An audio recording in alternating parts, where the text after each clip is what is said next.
क्या मैं तुमसे एक बात पूछूं? पूछो।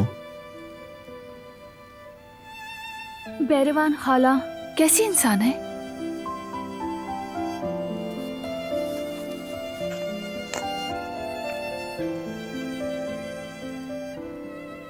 खाला, क्या बताऊं तुम्हें। बहुत हमदर्द हैं, बहुत ही शफीक इंसान है। लोगों की मदद करना और मदद करने की कोशिश करना, जिंदा दिल है, बहुत मोहब्बत वाली और थोड़ी बहुत शरारती भी हैं। उनके साथ जिंदगी में इतना कुछ हुआ फिर भी मुस्कुराती हैं और दूसरों से भी हमेशा अच्छी तरह मिलती हैं। बहुत क्रिएटिव और काइंड हार्टेड हैं, किसी का दिल नहीं तोड़ती। जब भी मिलेंगी अच्छे से मिलेंगी। लेकिन उनके बारे में बताते हुए उदास क्यों हो जाते हो?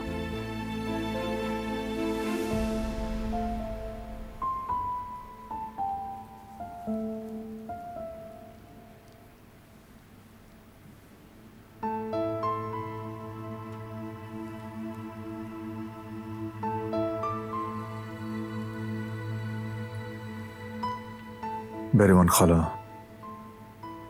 वो इंसान है जो हमेशा पॉजिटिव रहती है, लेकिन ऐसा करने पर उन्हें हमेशा मायूसी होती है।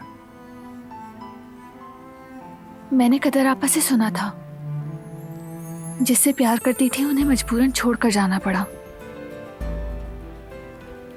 जब वो जवान थी, मार्दिन में काम करने वाले एक नौजवान से उन्हें मोहब्बत हो गई थी।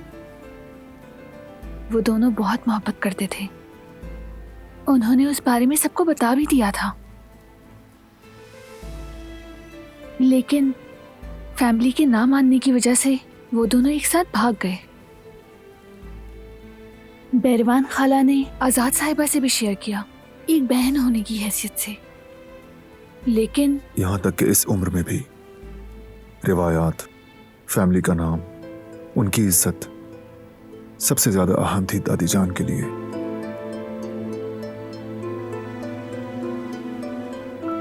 और फिर आजाद साहिबा ने जाकर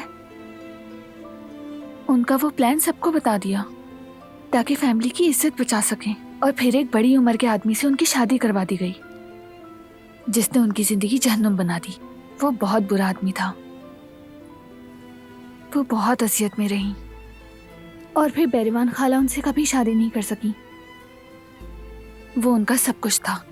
शायद मर गया हो या शादी कर ली हो, या फिर शायद वो आज भी बैरवान खाला की मोहब्बत की यादों के सहारे जिंदा हो।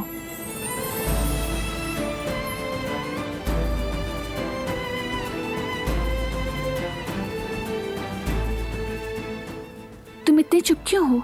मैंने कुछ गलत कह दिया? नहीं, लेकिन तुम उदास हो और मैं तुम्हें उदास नहीं देखना चाहता। नहीं चाहता कि कोई चीज तुम्हें उदास करे। क्यों? यानी तुमने बहुत कुछ सहा है। नहीं चाहता कि कोई भी नेगेटिव ख्याल तुम्हें उदास करे। चलो सो जाओ।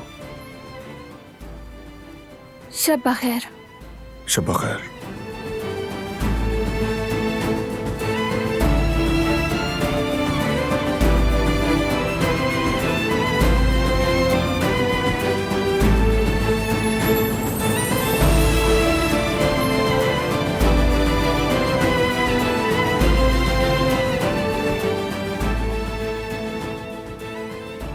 नहीं चाहता कि कोई चीज तुम्हें उदास करे।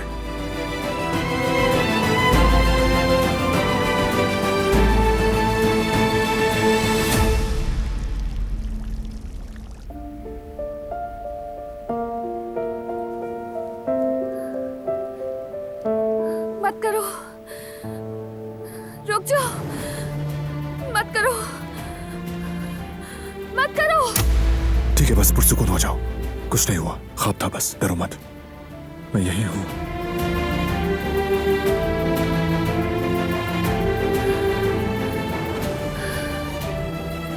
चलो लेट जाओ।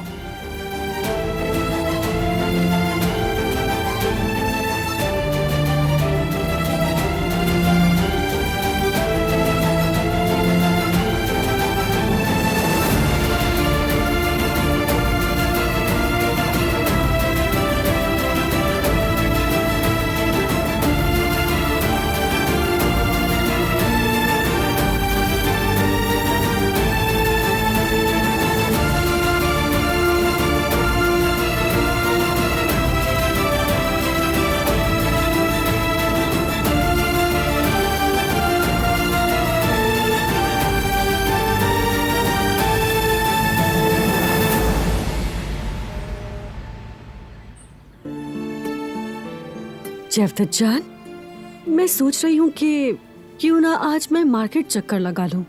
यामुर के लिए कुछ जरूरी चीजें लानी है। उसके पास टी शर्ट्स नहीं है, मतलब जरूरत के कपड़े नहीं है। थोड़े दिन तो वो यहाँ रुकेगी ना, तो क्यों ना हम उसके लिए कुछ अच्छी अच्छी चीजें ला कर दें। जवेरिया, तुम अच्छी तरह जानती हो आज से मैं इस बच्ची की माँ को तलाश करूंगा। मुझे कोई फर्क नहीं पड़ता तुम मेरे साथ हो या नहीं, लेकिन मैं इसकी माँ को ढूंढूंगा और इसे इसकी फैमिली को वापस दूंगा। बच्ची बिल्कुल ठीक है, अब कोई बीमारी नहीं, और ये यहाँ कुछ दिन और भी रुक जाए तो कोई फर्क नहीं पड़ेगा। जवेरिया, हमें इसकी माँ को ढूंढना पड़ेगा।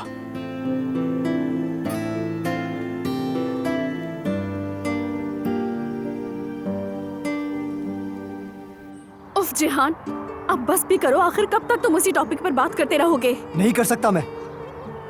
तुम्हें अंदाजा भी है तुम्हारे साथ कितनी नाइंसाफी की उन लोगों ने, और मैं जानता हूँ तुम्हें नाइंसाफी से नफरत है। मैं ये सब देखते हुए आराम से नहीं बैठूंगा, और तुम क्यों बर्दाश्त कर रही हो ये सब, मेरी समझ में नहीं आ रहा। मुझे किसी के सामने खुद को साबित करने की जरूरत नहीं है। तो फिर सारी जिंदगी इसी तरह चोरी का इल्जाम बर्दाश्त करती रहना, ठीक है?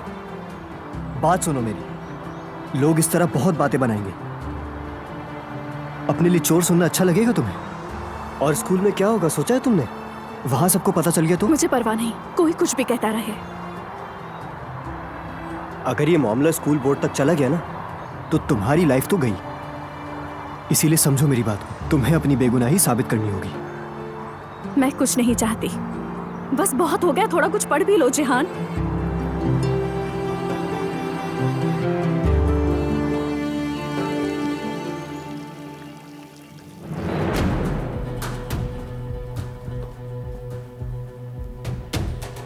बारान उठ गया है क्या? जी उठ गए हैं, आते ही होंगे। कहीं जाने की तैयारी कर रहा है क्या? नहीं बेगम साहिबा, कुछ बताया नहीं। मैं अभी जिंदा हूँ दिलान साहिबा। जिस तरह ये ट्रिप सत्यानाश किया है, इसी तरह एक एक करके तुम्हारे सारे ख्वाबों को तोड़कर तुम्हारे दिमाग को ठिकाने लगा दूंगी। तुम बस देखती जाओ। वो कहानियाँ अधूरी जो न हो सकेगी पूरी, उन्हें मैं भी क्यों सुनाऊं, उन्हें तुम भी क्यों सुनाओ।